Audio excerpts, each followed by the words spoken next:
Peace, family. This is Lions Den with another news and commentary. I'm doing another update of the Mercy Hospital shooting in the south side of Chicago that left four people dead, including the suspect. This according to the Chicago Tribune. But before I read this article, or half of this article, we don't know who the shooter was. But now it turns out that we do know the shooter. The shooter was identified, named Juan Lopez. Juan Lopez was the ex-fiancé of the shooting victim. We're going to go ahead and read the article now. According to the Chicago Tribune, a Chicago police officer and two other people were killed in an attack at a Southside hospital Monday afternoon that sent medical personnel and police scrambling through halls, stairwells, even a nursery in search of the victims and the shooter before he was found dead.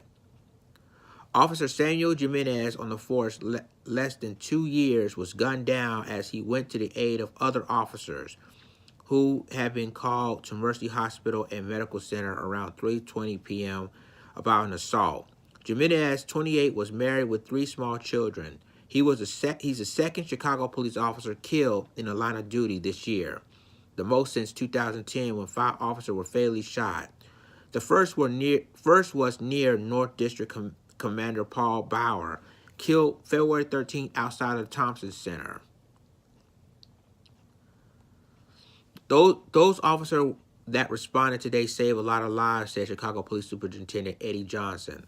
They were heroes because we just don't know how much damage the shooter was prepared to do.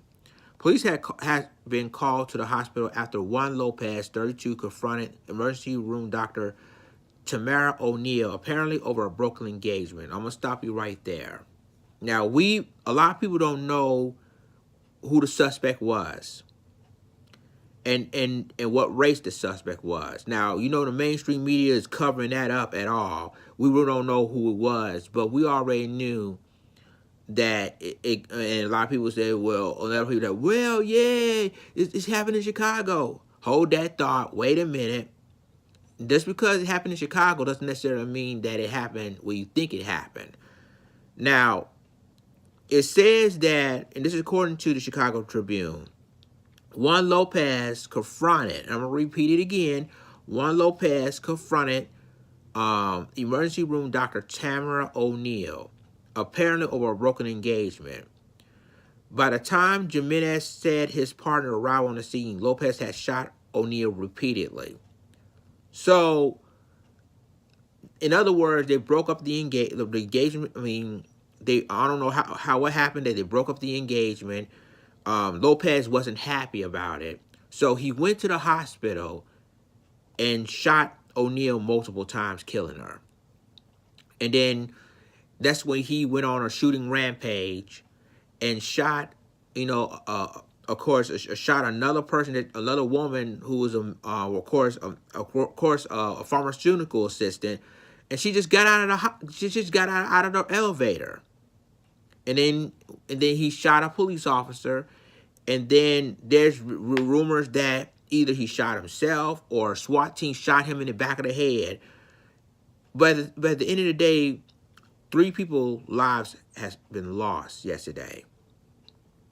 And we have to understand that, people tell me, we really don't know who the shooter was, but now we know. And again, we basically showing that it's a swirler. But at the end of the day, something happened that broke off the engagement, and that led off to this shooting rampage by Lopez. So, and that is an update I'm going to read. I'm not going to read any more else by the Chicago Tribune. We now know the suspect's name, Juan Lopez, and we know the motive of why the shooter took place. So, tell me what you think about this article. Share this video. Subscribe my YouTube channel. Subscribe my reaction channel. And subscribe my Black Junction channel for all the news and commentary. With that being said, it's Lions Den signing off. Deuces.